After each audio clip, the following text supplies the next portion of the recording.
Hey everyone, welcome back. So tonight we're going to continue a little bit more of this awakening process and some of the extreme craziness that went on in those early years. So 3-4 weeks after my wake up experience, had that conversation with Jason. This is probably August, and I agreed to fly out there and meet him. And you know, the life experiences up until then had been amazing. Birth of my kids, and other beautiful things that have happened, but nothing prepared me for what I was about to undergo in this space of a couple of decades, and I was not ready for the craziness that was about to ensue. So I fly out to Jason. He picks me up in Salt Lake City in this massive white truck with a lift kit. I think we called him Zeke was the first. So the first night I was out there, we went to a bar. We had some drinks, and then the next morning we really kind of started exploring talent that I had, and he was pulling out all the stops. He was showing me some really cool inventions. He handed me a plate, and I saw these spiral vortexes coming off it, and I can't remember what the name of it was. And then we started talking about Spanish gold. And the story goes that for about 150 years, the conquistadors had mined gold and silver and refined it on site in the American Southwest, and they brought it down on the old Spanish Trail through Utah, Colorado, California, Arizona, New Mexico, and into northern Mexico, and then they would load it up on the ships in the Caribbean, and they'd bring it back to the kings and queens of Spain. Well, the conquistadors were ruthless, and they used techniques on the indigenous population that were horrific to find out where the gold was. But within the order of the conquistadors were the Jesuit priests, and they were more greedy than the kings of Spain, and they stole as much as they could. So treasure hunting became part of our adventure for years, and we had many fun times in the desert, and some very bizarre stuff, as you can imagine, would happen. And that was a one avenue that we pursued for a long time. We didn't use metal detectors. They had invested in technology that can. So the way I understand it, when refined gold and silver is in the ground for a long time, it gives off an ozone, like a gas. And there's very sensitive equipment that you can buy that will detect it out to 10 miles out and 50 feet deep. And then as you zero in on it, they had purchased this, looked like James Bond suitcase. You'd open it up, and basically you would put 4 stakes in the ground, and you put wire around it, so you'd have a square. And then this, I think it was called the mother lode, would shoot negative impedance into the ground that would tell you depth and composition. And then there was another piece of technology which was kind of funny, because it looked like PVC tubes in a square, and you put it on and you walk back and forth. So I wasn't sure if it was that trip or another trip where we were out near Eureka in southern Utah, I believe. And the way that first visit was when we really started utilizing a skill set to find stuff, which I had. And what Jason did was he took out a big map of southern Utah, and then he put a white sheet over it, and he gave me 3 pins, or I don't remember how many pins. And he goes, "Where's the treasure, dude?" And I went, "Bink, bink, bink."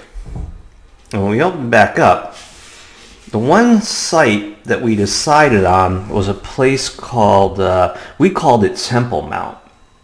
And we drove down there. It was this big hill in the middle of this desert, just not desert, but like southern Utah, arid type of.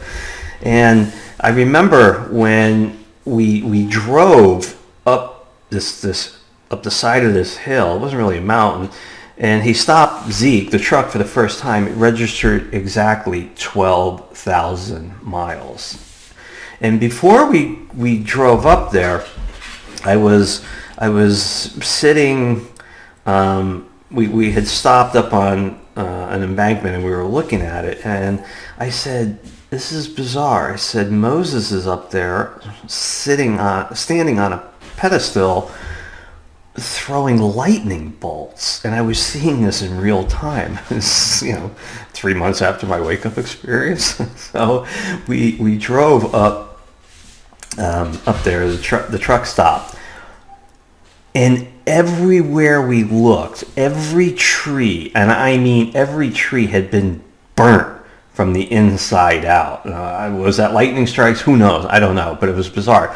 But exactly where Moses supposedly was standing was kind of like a little bit of an outcrop, okay? And there was a puddle of water there.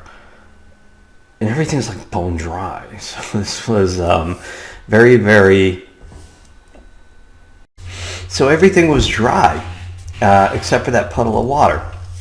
So this particular spot that I had picked on the map had amazing implications moving forward for work that we had done. And so Jason had a friend that was a geologist, I believe, and he knew a lot about the area and the Spaniards and techniques that they had used to smelt their gold and silver on site. And right where that precipice, whatever it was, not 3 feet below it was a cave that came in about 4 or 5 feet. And when his buddy looked in there, there was carbon all over the top. This is a spot where the Spaniards used to smelt their gold and silver right on site. And like this with a pin, I had nailed it. So,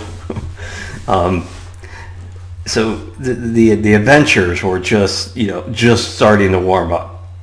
And if we fast forward, I think a year later, I was out there around Thanksgiving time in November, and it was about 65, 7 degrees. It was pretty warm for that time of year. And we decided on an area out near Eureka, as in south central Utah, I believe.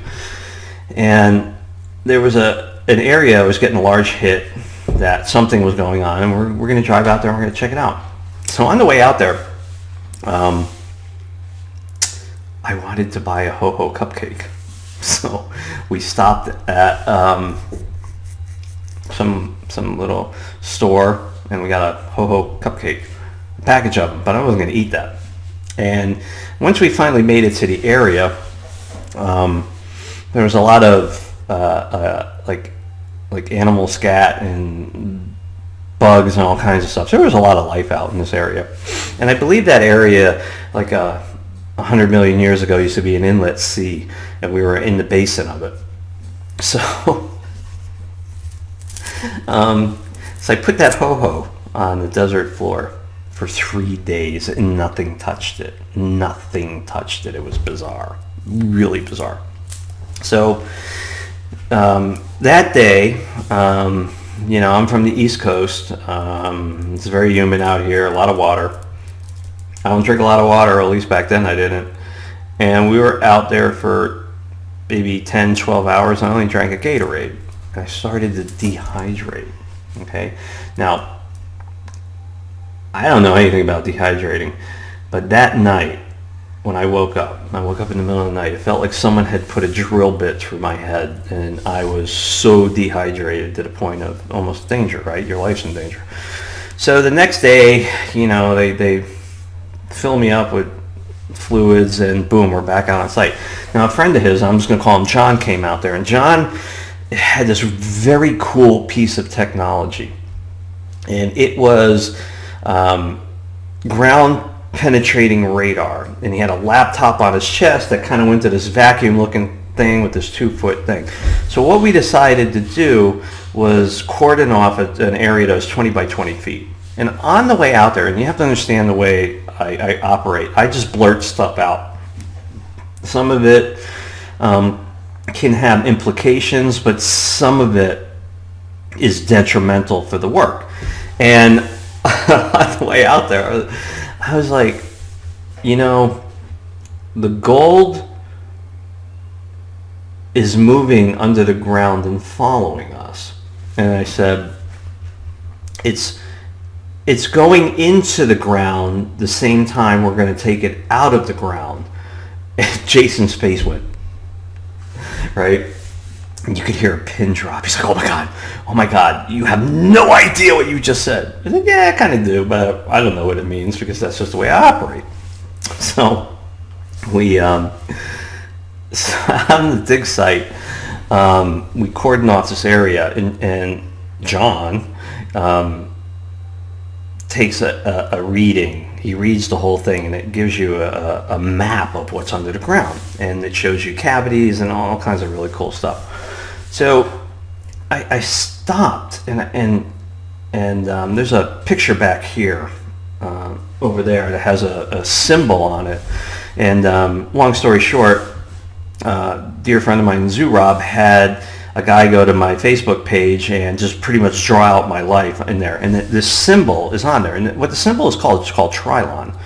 And I just drew this symbol with a stick in the sand, right?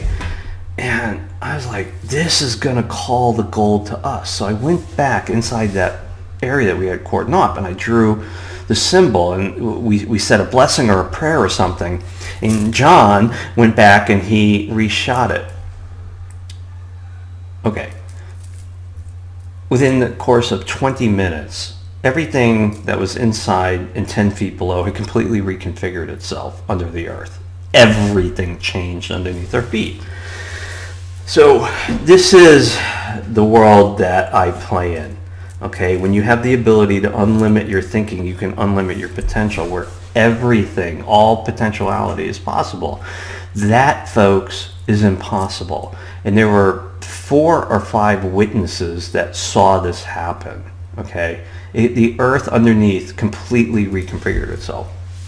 Okay, so that's like one story. So we're going to swing back to Temple Mount now. So we had a lot of experiences at Temple Mount. We've done a lot of work. Me and Jason have had and continue to do groundbreaking work that helps a lot of consciousnesses in different levels of reality. That night, or that one day, we were back out on Temple Mount, and we invoked some type of creation to release a consciousness grid that was being oppressed for some reason. And that consciousness grid that came out was these beautiful childlike energies, and we called them the Kinderlight. So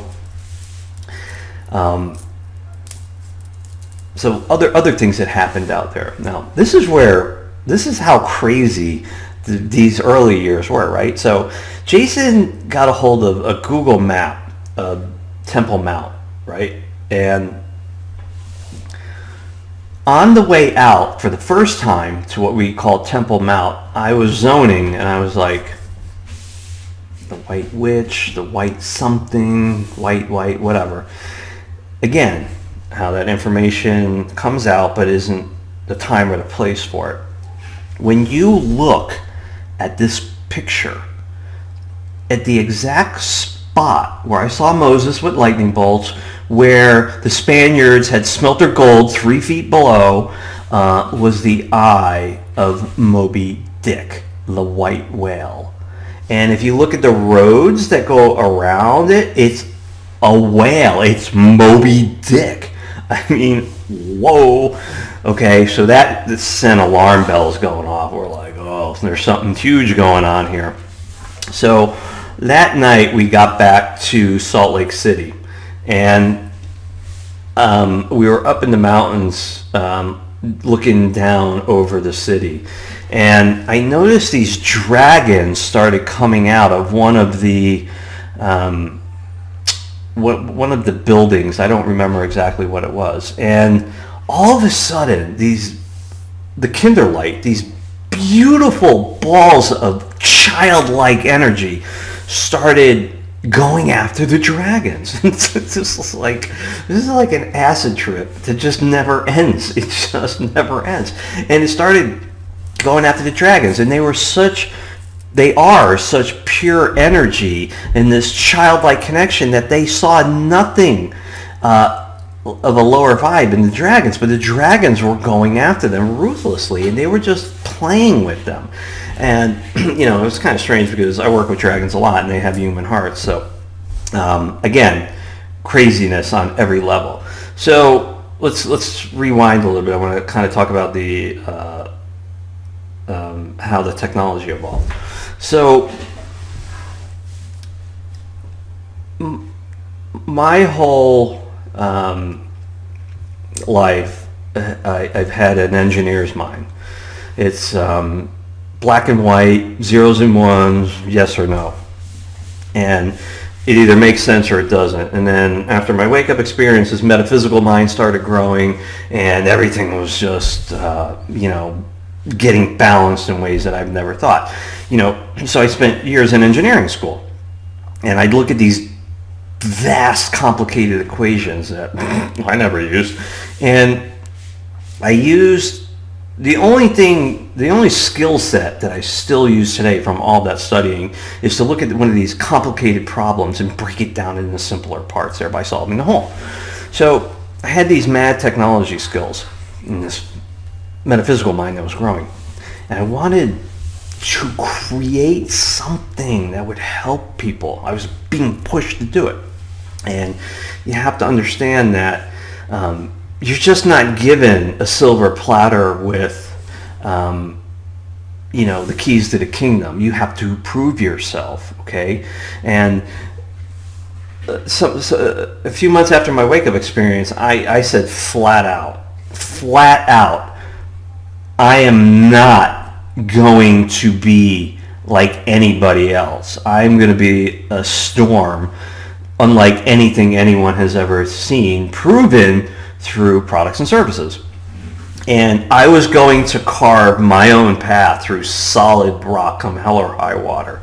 And to this day, that resolve is as solid as it was way back when.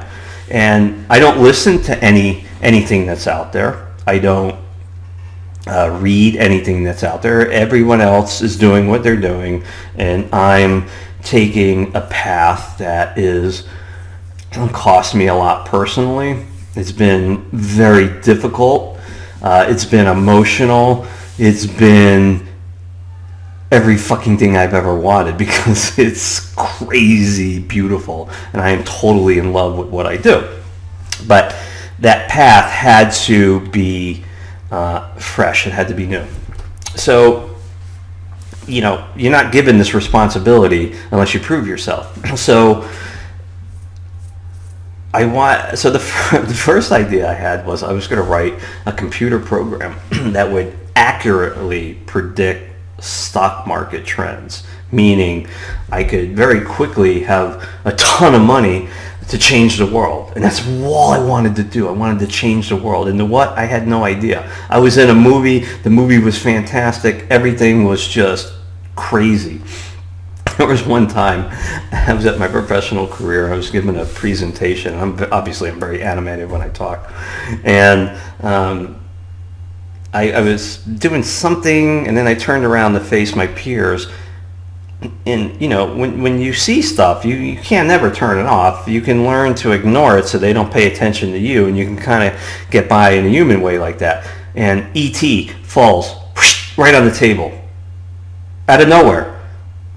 Looks at me, walks across the table, walks right through the wall, and everyone's looking at me, and my eyes went like this. I never skipped a beat. I continued right on. So, and as these memories come up, this is just me. I'm just gonna kind of throw them out there because again, this is the greatest story never told, and I have experiences that. So I wanted to create something, and it was that stock market software, but for some reason it didn't get off the ground. And then I saw the work of Dr. Emoto, and Dr. Emoto's work blew my mind on every level. This is a guy that had spent a lifetime proving scientifically that when you push frequency through water, you can change the structure. And the way he did it was he would have, different control samples, and he would have a choir sing the one water. He'd write the symbol for love in Japanese, tape it to the outside of the glass. After people sang to it, he peeled it away. The water had restructured itself on the inside of glass to show the Japanese symbol of love. So I was like, whoa, he's on to something. Now, I knew at that time that nothing was off limits to me because I was expanding. And I had, I knew I could extrapolate the frequency of anything in existence and then take that information and put it into something that would make sense. And, anyone can make a pretty computer program, but it had to do things like, so basically I wanted to charge a glass of water with intention. But the limitations were the water didn't have to be next to the computer. It could be a body of water, on the other side of the planet, or a case of water downstairs, or a cup of coffee on Mars. And for a while in my head, I was going around and around, and I was like, well, how can this happen? And then it was like that apple hitting me on the head. It's the quantum realm. Now, again, I'm all about engineering. I know a lot about the quantum realm, and people use it as quantum this, quantum that, whatever. But at its simplest form, if you have the understanding that everything is energy, that energy is all interconnected, and that interconnectedness is what we call the quantum realm. Okay, it's a place that has no past and no future. It has only pure consciousness. It's the now. Okay, it's the now, and the past rages around it all the time, and the future rages around it all the time. And on that plane, your consciousness can exist everywhere or nowhere simultaneously. Where you put your attention, you can target the intention. I was on to something there. So we had built this really shitty little program called, I think it was called First Water or something. we threw it out there and had some results. It had 10 selectable intents. But you have to go through the crucible before you're ready for the information. And we were proving ourselves, right? I was acting, I was changing, I was creating, I was taking information and acting on it, thereby allowing me to get more responsibility and kind of move up this in and out breath, this push and pull, this give and take and give. So after First Water, we created a program called, I think it was called Neocode.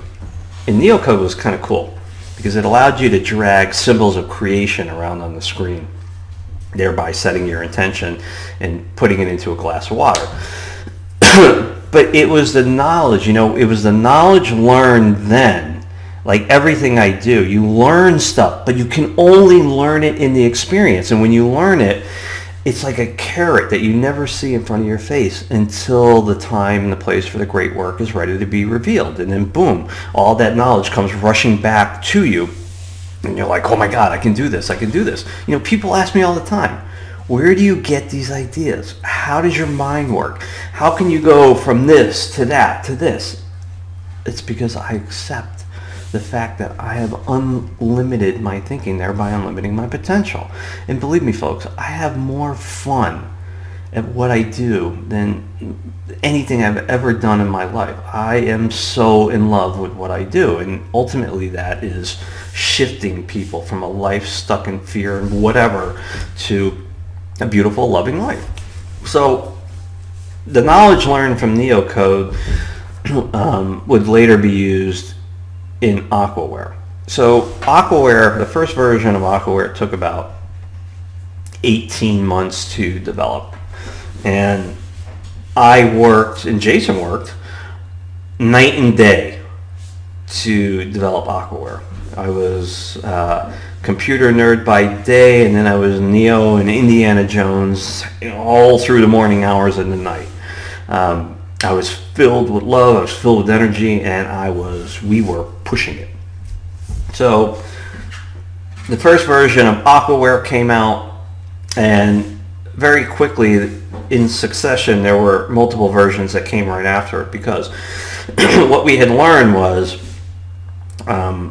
as the programmer of that software, people could only get what I was putting into it. Meaning, if you wanted something, I had to go back and recompile a new version, you know, and go through all the mechanics of that and then get it back out into the world. So there was knowledge learned there that would not be used again until 2014, 2015, when Aquaware 4 came out, which gave people the ability to write their own intention, thereby taking the chains off of Aquaware and bringing it to a whole nother level. And that's just another little example of how this game is played out. So I'm going to jump back again here. So after the Kinderlight were battling the dragons, the next day or the day after, we wound up going to the Mormon temple in Salt Lake. And there's two parts of the story. I'm going to tell you the first part, and I'm going to end this and save it for part 3. So we took a tour of the Mormon temple. And very beautiful, lovely, nice people.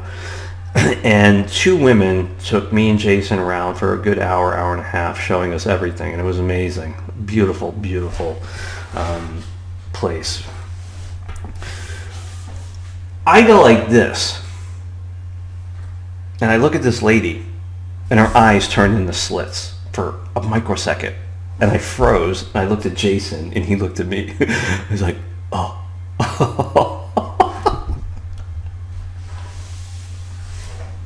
So we just left, ended the tour and left. And he's like, did you see that? I said, yeah, I saw it. He's like, oh, that was crazy. So there's another part to this story that goes 10 levels above that, and I will save that for part 3. I'm tired and I have a long day tomorrow. So folks, have a beautiful evening, and I hope you're enjoying this.